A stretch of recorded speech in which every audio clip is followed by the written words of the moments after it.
రాష్ట్రం అభివృద్ధి కోసం సీఎం చంద్రబాబు అహర్నిశలు కష్టపడుతున్నారని, కొందరు అవినీతికి పాల్పడుతున్నారని మాజీ ఎమ్మెల్యే బైరెడ్డి రాజశేఖర రెడ్డి అన్నారు. ఆయన శ్రీ బ్రహ్మరంభ మల్లికార్జున స్వామి వారిని దర్శించుకుని ప్రత్యేక పూజలు నిర్వహించుకున్నారు. దర్శనం తర్వాత విలేకరుల సమావేశంలో మాట్లాడారు. కొందరు ప్రజాప్రతినిధులు లెటర్ ఇవ్వాలన్నా, సిఫారసులు చేయాలన్నా అవినీతికి పాల్పడుతున్నారని ఆరోపించారు. ఇటువంటి వారిపై చర్యలు తీసుకోకపోతే తెలుగుదేశం పార్టీకి నష్టం జరుగుతుందని అభిప్రాయపడ్డారు. కొందరు చేసే అవినీతి కార్యక్రమాలు పార్టీ దృష్టికి వెళ్లడం లేదన్నారు. అవినీతికి పాల్పడేవారిని సీఎం నియంత్రించాలన్నారు. 16 అక్టోబర్ 16 శ్రీశైలం మల్లికార్జున స్వామి బ్రహ్మరాంబిక అమ్మవారి దర్శనం కోసం ప్రధానమంత్రి గారు రావడం అది శ్రీశైలం చరిత్రలో వాస్తవంగా ఒక సువర్ణ అక్షరాలతో రాయాల్సినటువంటి విషయం. రాయలసీమ వాసుల తరపున, అదే రకంగా ఆంధ్రప్రదేశ్ ప్రజానీకం తరపున ఈ శ్రీశైలాన్ని ప్రధానమంత్రి గారు వచ్చి ఇక్కడ అభిషేకము, అదే రకంగా కుంకుమార్చన ఇవన్నీ పూజలు చేసుకుని వెళ్ళినందుకు ఆంధ్రప్రదేశ్ ముఖ్యంగా రాయలసీమ వాసుల తరపున నేను కృతజ్ఞతలు తెలియజేస్తా ఉన్నాను ఆ మహానుభావునికి. అది ఒక చారిత్రాత్మక ఘట్టం. అది శ్రీశైలంలో ఆ రోజు మామూలుగా ప్రధానమంత్రి గారు వచ్చినప్పుడు వినతి పత్రాలు స్వీకరించేటటువంటి పరిస్థితి ఉండదు. ఏదైనా కానీ ఆయనకు ఆఫీస్కు పంపించడమే తప్ప ఇట్లా వచ్చినప్పుడు వినతి పత్రాలు స్వీకరించారు. అది సెక్యూరిటీ ప్రాబ్లమ్స్ కావచ్చు, ఇంకోటి కావచ్చు. ఈరోజు నేను ఆయనకు మరొకసారి కృతజ్ఞత తెలియజేసుకుంటా ఉన్నాను. నేను భక్తుల తరపున, ప్రజానీకం తరపున ఇక్కడి నుంచి కర్నూలు పట్టణానికి వచ్చి అక్కడ కూడా ఒక పబ్లిక్ మీటింగు అక్కడ కూడా ఆర్గనైజ్ చేశారు. అది కూడా చాలా పెద్ద ఎత్తున జరిగింది. పివి నరసింహారావు గారు కూడాను ప్రధానమంత్రి అయ్యి నంద్యాల పార్లమెంటుకు ఆయన కూడాను ఎలక్ట్ అయ్యారు. ఇక్కడ పార్లమెంటు సభ్యునిగా, లోక్సభ సభ్యునిగా.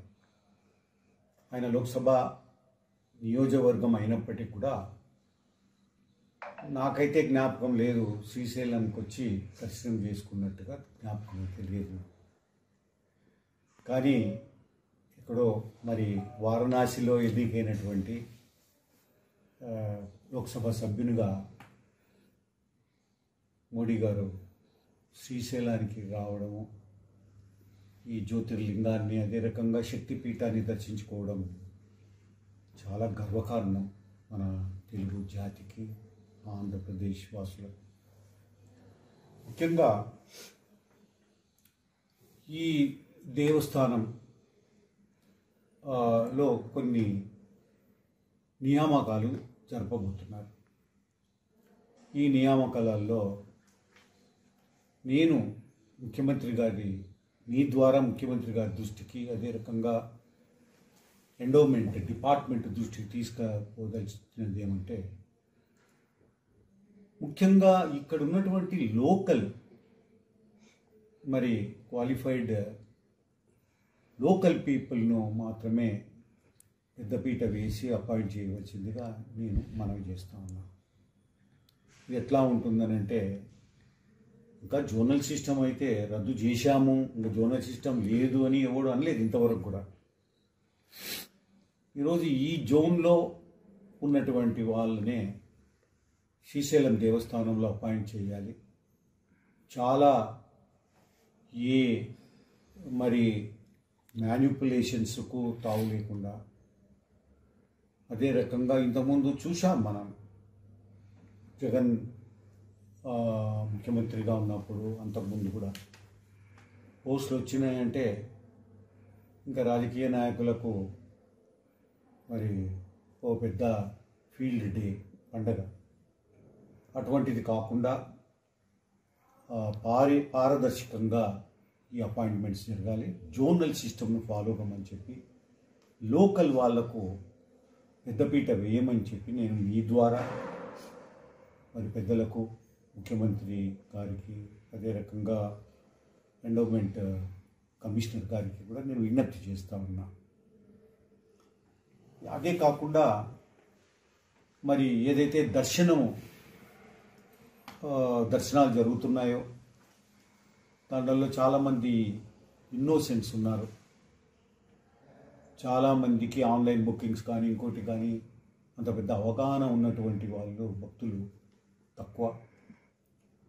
మరి చాలా జాగ్రత్తగా ఇక్కడ ఉన్నటువంటి బుకింగ్స్ విషయంలో కానీ, టికెట్లు అమ్మే విషయంలో కానీ, దర్శనం కల్పించే దాంట్లో కానీ ఏ ఫ్రాడ్ జరగకుండా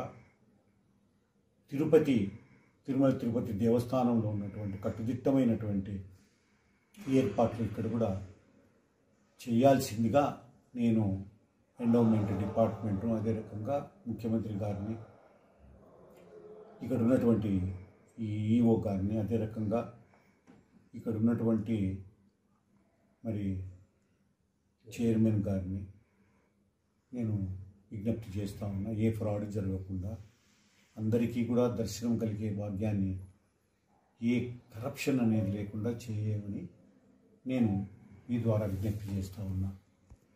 ఇదే కాకుండా మరి ఇప్పుడు చూస్తున్నాం దేశ రాజకీయాల్లో, మీకు జ్ఞాపకం చేస్తున్నాను నేను ఎంత పవర్ఫుల్లో మల్లికార్జున స్వామి అమ్మవారి పవర్ ఎంతనో. ఇక్కడ దర్శనం చేసుకొని వెళ్ళిన తర్వాతనే బీహార్ ఎన్నికలు జరిగాయి. బీహార్లో స్వీప్ అయిపోయింది మరి కూటమి పార్టీ ఎన్డీఏ అక్కడ స్వీప్ చేసింది. అపోజిషన్ వాళ్ళు పూర్తిగా ఏం చెప్పాలంటే మన రాయలసీమ భాషలో గబ్బు పట్టిపోయారు వాళ్ళు. దాంట్లో ప్రధానమైన కారణం ఈ రాహుల్ గాంధీ యొక్క పిల్ల చేష్టలు అనుకోండి, లేకుంటే మెచ్యూరిటీ వయసేమో దాదాపుగా 56 సంవత్సరాలు ఉన్నాయి. ఇంకా యువకుడిని టీ షర్ట్ వేసుకొని ఆ యువకుడు అనేటటువంటి నిరూపించుకోవాలని పార్లమెంటుకు టీ షర్ట్ చేసుకొని రండి, ఎవరు మీకు లిబర్టీ ఉంది దాని మీద కాదు. కానీ మనకు ఒక డెకోరం ఉంది, మనకు కూడాను ఒక పద్ధతి పెట్టుకున్నాం మనం ఈ దేశంలో. ఒక డీసెన్సీ మెయింటైన్ చేయాల్సినటువంటి అవసరం ఉంది. వాడు చేసి పెట్టాడు రాజకీయాన్ని ఈ దేశంలో. బుద్ధి లేకుండా పాకిస్తాను ఆర్మీని పొగుడతాడు, ఇండియన్ ఆర్మీని క్రిటిసైజ్ చేస్తాడు. ఇంతకంటే పాపము, ఇంతకంటే తప్పిదం ఇంకా ఏమన్నా ఉందా? అనొచ్చు, మనం సులభంగా అనొచ్చు వర్డ్ ఏమనంటే దేశ ద్రోహులుగా మిగిలిపోతారు మీరు అనొచ్చు. అటువంటి వ్యవహారాలు ఆపరేషన్ సింధూర్ అని టెర్రరిస్టులు పెహల్గాంలో ఇదైపోయిన తర్వాత ఆ పెహల్గాము పర్యవసానంగా ఆపరేషన్ సింధూర్ అని చేసి అక్కడ ఉన్నటువంటి టెర్రరిస్ట్ క్యాంపులన్నింటినీ కూడా ధ్వంసం చేస్తే జరగలేదు, అది ఫేక్. ఇట్లాంటి మాటలు మాట్లాడుతూ ఉంటే ఎవడు వీళ్ళకు ఓటు వేసేది? ఎవడు వేస్తారు ఓటు చోరీ అనేది?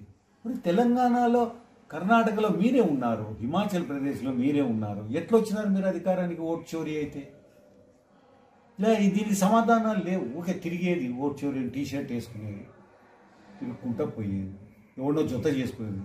ఈ బుడావుడుకులో కొంతమందికి ఏదో డబ్బులు తెచ్చి పెడతాడు, ఇంత బాగా దండిగుండయి, దానికోసం ఆయనతో జత కట్టేది. మనతో జత కొట్టిన వాడల్లా ఇనుపపాదం. అది నేను చెప్తున్నాను, నేను ఐరన్ లెగ్ అంటారు దాన్ని.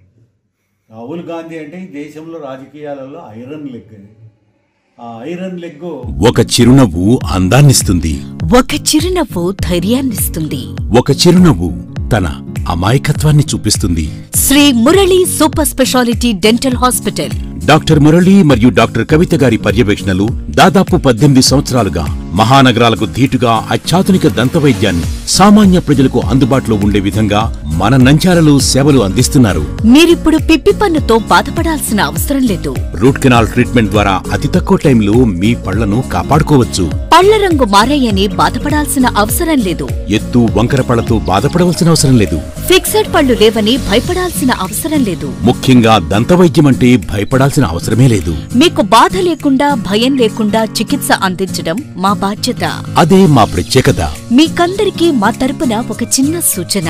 ముఖ్యంగా చిన్నపిల్లలైనా వృద్ధులైనా ఏదైనా ఆహారం తీసుకున్న తర్వాత నోటిని బాగా పుక్కిలించాలి. అదే కాకుండా ఉదయం రాత్రి పడుకునే ముందు బాగా బ్రష్ చేసుకోవాలి. ఈ 2 చిట్కాలు పాటించండి. ఇక మీకు మా అవసరమే ఉండదు. ఒక చిన్న మాట, గవర్నమెంట్ ఉద్యోగస్తులకు ఈహెచ్ఎస్ హెల్త్ కార్డ్ ద్వారా, పోలీస్ ఉద్యోగస్తులకు ఆరోగ్య భద్రత ద్వారా, ఏపీఎస్ ఆర్టీసీ రిటైర్డ్ ఉద్యోగస్తులకు క్యాష్లెస్ పద్ధతిలో దంతవైద్యం అందిస్తున్నాం. ఎటువంటి దంత సమస్యలకైనా ఒకే చిరునామా, Shri Murali super speciality dental hospital, Srinivasa centre, Nandyal. Phone 08514240265. Cell number 9959744344. మా బ్రాంచ్ సాయిబాబా నగర్ ఆర్చ్ దగ్గర, Nandyal. Phone 08514222344. Hello, Nandyal news 10 మీ చుట్టూ జరిగే సంఘటనల్ని మా దృష్టికి తీసుకురావాలి అనుకుంటున్నారా? అయితే ఇంకా ఆలస్యం ఎందుకు? మా వాట్సాప్ నెంబర్ 9849700865కి సమాచారాన్ని ఎప్పటికప్పుడు పంపించండి. మా నంద్యాల న్యూస్ 10 ద్వారా మీ సమస్య పరిష్కరించుకోవడానికి ముందడుగు వేయండి.